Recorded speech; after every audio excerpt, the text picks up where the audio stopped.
పశ్చిమ గోదావరి జిల్లా పాలకొల్లు పట్టణంలో తాగునీటి ఎద్దడిపై మంత్రి నిమ్మల రామనాయుడు సీరియస్ అయ్యారు. ఉదయం ఆకస్మికంగా మున్సిపల్ వాటర్ వర్క్స్ కు వెళ్లిన ఆయన తాగునీటి చెరువుల్లో నీటి పరిమాణాన్ని పరిశీలించారు. ముందస్తుగా ప్రత్యామ్నాయ చర్యలు ఎందుకు తీసుకోలేదంటూ అధికారులపై ఆగ్రహాన్ని వ్యక్తం చేశారు. చెరువులో ప్రస్తుతం ఉన్న నీటి పరిమాణం ఇంకా ఎన్ని రోజుల వరకు సరఫరా చేయవచ్చో అంచనాలు వేసిన మంత్రి నిమ్మల రానున్న రోజుల్లో ప్రజలకు అవసరాలు తీర్చేలా ప్రత్యామ్నాయ ఏర్పాట్లు చేయాలని అధికారులను ఆదేశించారు.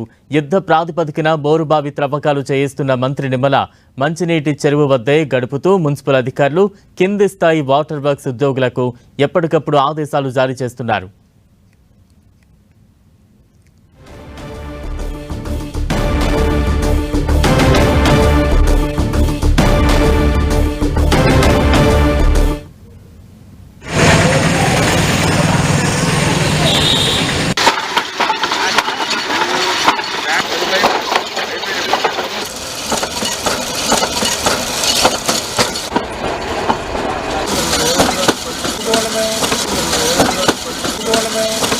बोल में